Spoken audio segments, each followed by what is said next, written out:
Sir, ಈಗ ನಿವೃತ್ತ ನ್ಯಾಯಮೂರ್ತಿ ದೇಸಾಯಿ ಅವರು ವರದಿ ನೋಡಿದ್ವಿ. ಸೋಷಿಯಲ್ ಮೀಡಿಯಾದಲ್ಲಿ ಒಂದಷ್ಟು ಪೇಜ್ಗಳನ್ನ ಹಾಕಿ ಅದರ ಮಾರ್ಕನ್ನು ಮಾಡಿ ಕಿಡಿಯನ್ನು ಕರೆದಿದ್ದೀರಿ ಸರ್, ಯಾಕೆ ಸರ್? ಪಿ ಎನ್ ದೇಸಾಯಿ ಅವರೊಬ್ಬ ನಿವೃತ್ತ ನ್ಯಾಯಾಧೀಶರು, ನ್ಯಾಯಮೂರ್ತಿಗಳು.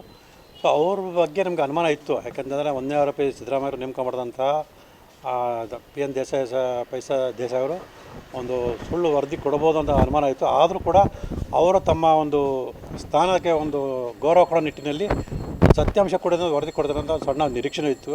ಆದರೆ ಆ ನಿರೀಕ್ಷೆ ವಿರುದ್ಧವಾಗಿ ಅವರು ಕೂಡ ಒಂದು ಗೊಂದಲಕಾರಿಯಾದಂಥ ಮತ್ತು ಸುಳ್ಳಿಂದ ಕೂಡಿದಂಥ ವರದಿಯನ್ನು ನೀಡಿದರೆ. ಸೊ ಅದರಿಂದ ನನಗೆ ತುಂಬ ಭಾಳ ನೋವಾಯಿತು. ಸೊ ಯಾಕೆ ಅಂತಂದರೆ ಅವರು ಒಂದು ಕಡೆ ಅವರೇ ಬರೀತಾರೆ 1991 ನಿಯಮಾವಳಿ ಪ್ರಕಾರ ಏನು ವಿರುದ್ಧವಾಗಿ ನಿವೇಶನ ಹಂಚಿಕೆ ಮಾಡೋ ಕಂಡು ಬಂದಿದ್ದು ಸ್ಪಷ್ಟ ಬರೀತಾರೆ. ಆದರೆ ಸಿದ್ದರಾಮಯ್ಯ ಕುಟುಂಬಕ್ಕೆ ಸಂಬಂಧಪಟ್ಟಾಗಿ ಬಂದಾಗ 14 ನಿವೇಶನ ಕೊಟ್ಟಿರೋದು ಕಾನೂನು ಬಾಹಿರ ಅಂತ ಹೇಳ್ತಾರೆ. ಇದೆಲ್ಲ ನೋಡೋದು ಸ್ಪಷ್ಟ ಗೊತ್ತಾಗುತ್ತೆ ಅವರು ಸುಳ್ಳು ವರದಿ ಕೊಟ್ಟಿದ್ದಾರೆ ಅಂತೇಳಿ. ಮತ್ತು ಎಲ್ಲದಕ್ಕಿಂತ ಮುಖ್ಯವಾಗಿ ಅಲ್ಲಿ ಗಮನಿಸಬೇಕಾದ ಪ್ರಮುಖ ಅಂಶ ಏನಂದರೆ, ಇದು ತುಂಬ ಅಗಾಧವಾದಂಥ ಪ್ರಕರಣ ಆಗಿರೋದ್ರಿಂದ ಸೊ ನಾನು ಕೇವಲ ಸಣ್ಣ ವಿಚಾರ ಮಾತ್ರ ಅಂತ ಹೇಳಿದ್ದೀನಿ.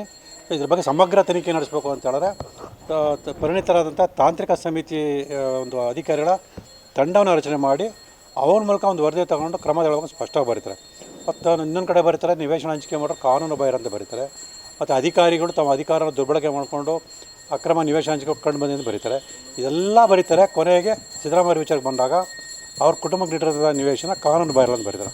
ಸೊ ಇದು ಕಾನೂನು ಬಾಹಿರ ಅಲ್ಲ ಅಂತೇಳಿ.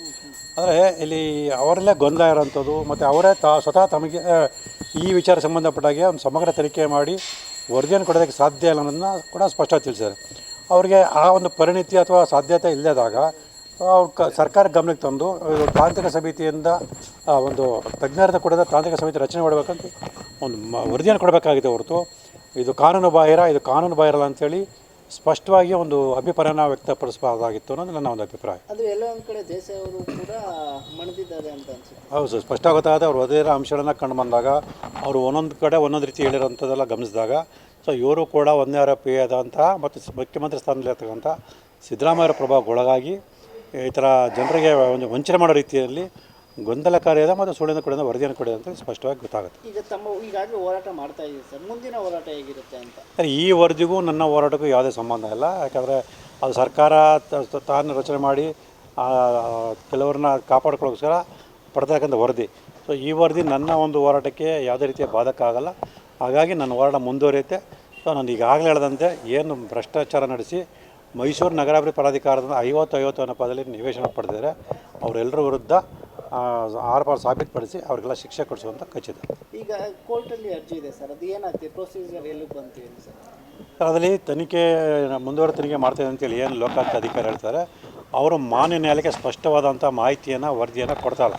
ಹಾಗಾಗಿ ಕಳೆದ ವಿಚಾರಣೆ ದಿನಾಂಕದಲ್ಲಿ ಮಾನ್ಯ ನ್ಯಾಯಾಲಯ ಚೀಮಾರಿಯನ್ನು ಹಾಕಿ ಒಂದು ಸ್ಪಷ್ಟವಾದ ರೀತಿಯಲ್ಲಿ ಒಂದು ಸಮಗ್ರ ವರದಿ ಅಂದರೆ ಏನು ಮಾನ್ಯ ನ್ಯಾಯಾಲಯ ಆದೇಶ ಮಾಡುತ್ತೆ ಅವತ್ತಿಂದ ಇವತ್ತಿನವರೆಗೂ ಯಾವ್ಯಾವ ಆರೋಪಗಳ ವಿರುದ್ಧ ಯಾವ್ಯಾವ ರೀತಿಯ ತನಿಖೆ ನಡೆಸಲಾಗಿದೆ ಅನ್ನೋದ್ರ ಬಗ್ಗೆ ಸ್ಪಷ್ಟವಾಗಿ ವರದಿ ಕೊಡೋಕೆ ಹೇಳಿದ್ದಾರೆ. ಯಾಕೆಂತ ಹೇಳಿದ್ರೆ ಈಗಾಗಲೇ 1ರಿಂದ 4ನೇ ಆರೋಪಗಳ ವಿರುದ್ಧ ಒಂದು ಅಂತಿಮ ವರದಿ ಅಂತೇಳಿ ಸುಳ್ಳು ವರದಿ ಸಲ್ಲಿಸಿದ್ದಾರೆ.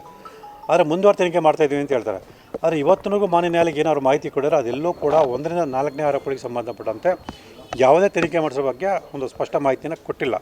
ಹಾಗಾಗಿ ನಾನು ಮಾನ್ಯ ನ್ಯಾಯಾಲಯಕ್ಕೆ ಮನವಿ ಮಾಡ್ಕೊಂಡಿರೋದ್ರಿಂದ ಮಾನ್ಯ ನ್ಯಾಯ ಒಂದು ಸೂಕ್ತ ಆದೇಶವನ್ನು ಮಾಡಿದೆ.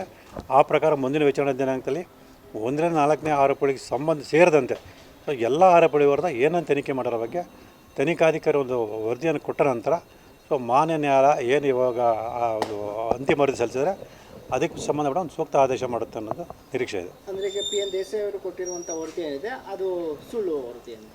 ಹೌದು, ಅದೇ ಗೊಂದಲ ಮತ್ತು ಸುಳ್ಳಿಂದ ಕೊಡತಕ್ಕಂಥ ವರದಿ ಅಂತ ಸ್ಪಷ್ಟವಾಗಿ ಹೇಳಕ್ಕೆ ಬಯಸ್ತೀನಿ.